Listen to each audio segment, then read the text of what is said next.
You will get the most from any Systems to Win video when you launch it from its video homepage. This is the third video in this series. We're assuming that you've already entered your default data in units of measure and that you have already entered your time observations, and now you're ready to flesh out some details in your standard work instructions template. And just in case you missed it when we repeated it so many times in the first two videos, we'll restate it again. The definition of a work element is that it'll start and end with a breakpoint where work could be handed off from one worker to another. And we restate it in the header for that column, and we restate it in the pop-up help. And we really can't restate this enough because frankly, if you get that wrong, the first thing you're going to want to do after you finish watching this video is just start over and re-observe your process, this time paying attention to the definition of a work element. So the guidelines for a work element description are to start with an action verb and keep it short. Your standard work analysis sheet is not the place for detailed training. Take a cue from the sample sheet of your template. Cut, walk, wait, deburr, miter. There can be exceptions like internal setup per batch, but usually not. Usually they start with an action verb and they're very short. Reminders to an already trained and competent operator, an already trained and competent auditor. This is not the place for detailed training. So the general rule is 1 row per work element. And we're going to spend the rest of this video teaching you creative ways to provide all kinds of details for new hires and vacation replacements without breaking that rule, and how to bend the rule if you just can't help yourself and have to add some sub-steps. So let's start with word wrap. Now Excel allows you to enter as much as 255 characters of text per cell, but your Systems to Win template has been specially formatted so that only the first 2 wrapped lines will show. Notice on our sample sheet that this step number 5 has an example of what we're talking about. Let's click this toggle so you can see multiple rows in the formula bar. And notice that it already has really long text in there, and if I click Alt-Enter, that gives me a paragraph, and I can enter up to 255 characters in that cell. But when I'm done, look, all that text is up there in the formula bar, but only 2 lines show here. Your Excel users can always go up to the formula bar and see that text. But your people viewing this on paper or PDF won't be able to see it unless you manually resize that row. And then everyone can see all of your wrapped text. But watch this. When you click this button to chart all operators, that generates a new worksheet for your standard work combination chart. And when we scroll down to find that same step, notice that it's programmed to only show 2 wrapped lines. Why? So that your chart lines up. Of course, you could manually resize that row on your chart sheet, but don't you want your chart to line up? What some people will do is resize the row heights to show all of the details on the analysis sheet, and then on the generated chart sheet, they will only show 2 wrapped lines in order to keep the chart aligned. And that's one approach that works pretty well. So yes, you can use word wrap, but that's usually not your best answer. Usually you want to keep your work elements and key points pretty short. And while we're on the subject of comments and key points, let's show you how to copy bullet characters from the header field so that you can highlight safety factors, quality considerations, and tricks of the trade that make the job easier to do. It's not very difficult. The first thing is just make sure that you keep freeze panes on so that when you scroll, your gold headers always remain visible. And then click this gold header, so that you can copy any of these bullet shapes from the formula bar.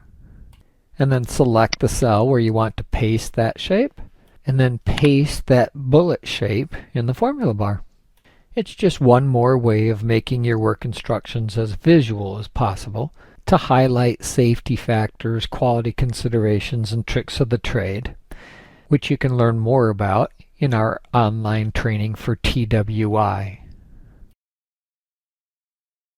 And a couple more ways to provide long instructions are to refer to the comments text box at the bottom of the standard work page, or to use cell comments, but neither of those are very popular. Let's spend our time teaching you techniques that are popular. And perhaps the most popular way to provide your users with long instructions is to refer them to a job breakdown sheet. Let's look at the sample sheet in our standard work template, and let's scroll down to find this row in the sample data that explains how it works. Let's use what we already learned to make the row height bigger so we can read the entire comment, which tells us that whenever we see that upside down triangle with JB, it's going to turn the background color of that cell purple, and that's our visual cue to go look, because there's going to be another worksheet in this workbook that has a job breakdown explaining the details for that line item. And when we look around, there it is. There's a JB8 tab that I'm going to guess must be the job breakdown that corresponds with step number 8.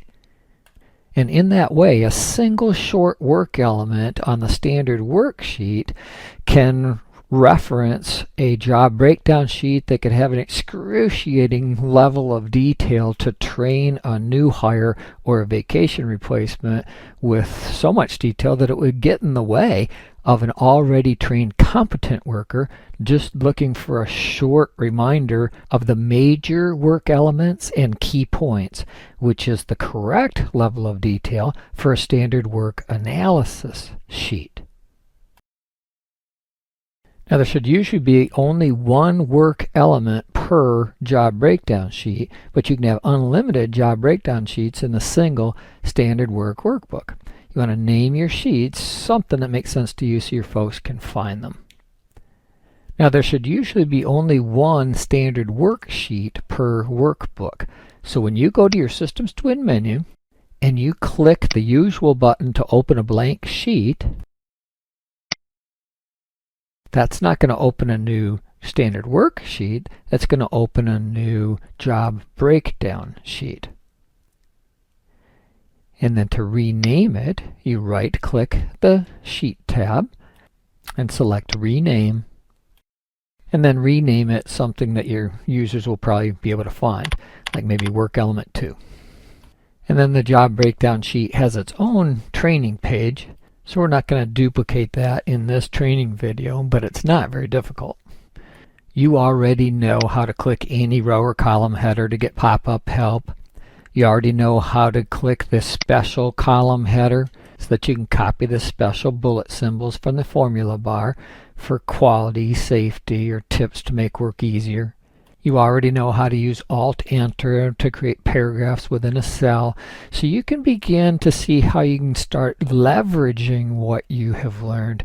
Because when you learn how to use any one Systems Twin template, you're trained. You know the fundamentals of how to use every single one of them.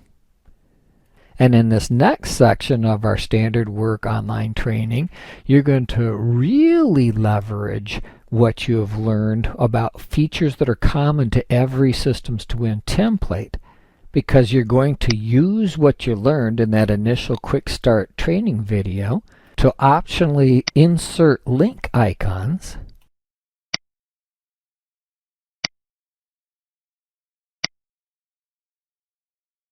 to provide your users with hyperlinks to related documents. Most commonly, you will link to documents with greater levels of detail that are appropriate for training a new hire or a vacation replacement. But it might also be documents for different types of standard work analysis. If you follow this link, it will take you to a training page that will introduce you to an entire world of standard work templates that are all written in the same familiar Microsoft Word and Excel, and all have the same standardized help and training and features that are common to every Systems to Win template, so that your only learning curve will be to understand the difference between a standard work audit and a 5S audit, rather than working with a hodgepodge of non-standardized templates that might or might not even have help. So in addition to the hyperlink icons, you can also provide your users with another visual cue by turning the background color of the cell either purple, which we already learned means go look for a job breakdown sheet in this workbook, or blue, which means there is a link to a related document. And we can use this drop-down list to choose from our list of the types of documents that we might link to. And as you learned in your Quick Start training, drop-down lists are defined on the DV sheet. And like all Systems to Win drop-down lists, you can personalize them. For example, let's say that your company already invested $100,000 on your own document control system. So you can easily personalize your drop-down list so that your drop-down list presents your users with your list of the types of documents that you want them to drill down to provide detailed work instructions for your new hires and your vacation replacements. And notice that the icons and links column can also serve another purpose. You can also copy icons from either this favorite shapes section at the top of the page, and or use the copy shapes menu item that's always available in your Systems to Win menu to open the palette of shapes that is always available to be pasted to any workbook, perhaps even including your own palette of user-defined shapes personalized by your leaders. Icons are a powerful way to make your work instructions more visual, especially for things that are particularly important, like personal protective equipment, safety issues, and quality concerns. Now, another way to make your work instructions visual is to include pictures and charts. And your Systems to Win standard work template also has an optional section for that. Now, the most common picture would be a layout diagram, but let's come back to that. If we scroll down on our sample sheet, you'll see an example of how you can create drawings of any kind using Excel's shapes, and or you can insert pictures that perhaps you took with your camera, as we illustrate here. And you can use text boxes, perhaps to add text labels, as we've illustrated here. And of course, you've got all the power of Excel to create any kind of a chart that you want.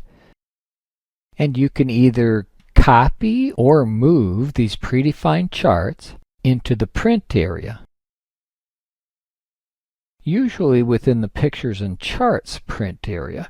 So I'll just drag this way up here and put it on top of that layout diagram because I don't really care. And if you want to print the pictures and charts section, then select the Systems to Win tab and select Print Area 2. Now, because a layout diagram is so popular, we've included a layout diagram sheet right here within the Standard Work Workbook. Now, because there is no sample data here, let's go open our standalone layout diagram template that has some sample data that we can copy. So once you have drawn your layout diagram, what you're going to do is select the cells that you want to copy, which is usually the entire print area, and then select the Home tab, select the drop-down list for Copy, Copy as Picture. Accept these defaults. Then on your Standard Work tab, paste the picture in the Pictures and Charts section. Then change your zoom so that you can see the whole picture. Then resize the picture to fit. And let's go back to the sample sheet to show you why it's better to have a picture of a layout diagram rather than drawing it right there on the standard worksheet. Watch what happens when we insert, move, or resize a row. A picture is way better.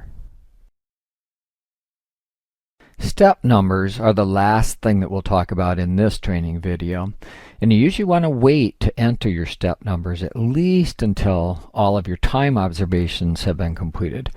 And for sub-step numbers, you want to wait until you've fleshed out all the details in the work instructions. In other words, you've done everything we talked about in this video. Now, only work elements performed every single run cycle get a step number, and not even all those. Let's go look at our sample data. Notice that the only rows that get a step number are the major steps for those work elements that have a chunk of work that could be handed off between workers.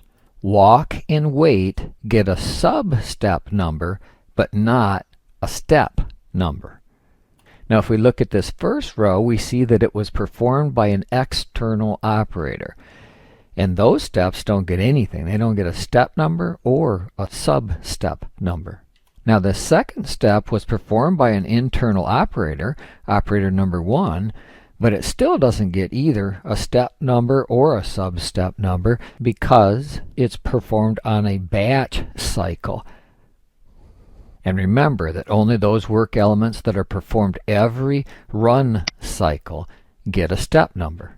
And remember that if this frequency column is blank, that's the same as the run cycle. And if we scroll down to the section for operator number 3, we see another couple of examples where the work is being done per shift, not per run cycle, so there is no step number and no sub-step number. And we also see an example of where we show a sub-step. Inspection is really an intrinsic part of the assembly in this case, but we wanted to break it out and show that inspection was happening. So we bent the rules and we gave it a sub-step number. But what about that rework? It only happens with a frequency of about 15 times per shift, but we gave that a sub-step number. But look at mixing ore. That has a frequency of 3 times per shift, and we didn't give that either a step number or a sub-step number. How come? And the answer is that this is a gray area. And the bottom line is this is your template at the end of the day. You use it any way you want to. We're just trying to give you some guidance on some common best practices. And along those lines, some people do their sub-steps differently.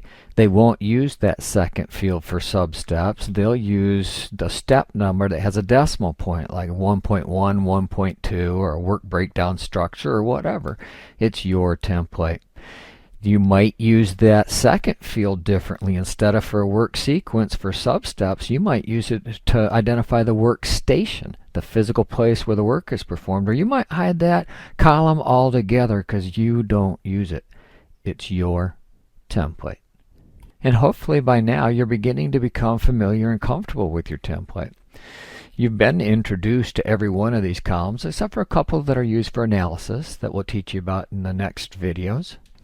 And hopefully by now you're beginning to form some opinions about which columns you're going to hide because you're just not going to use those. And hopefully you're also forming opinions about which of the many ways that you've just learned about in this video that you're going to prefer to suggest your people to use when they need to train a new hire or a vacation replacement, so that that new hire will soon become just as competent and fully trained as your existing workers. And those are the ones who really don't want all that cluttering detail. They're the ones who truly appreciate the work element level of detail that is usually found within this standard work analysis template.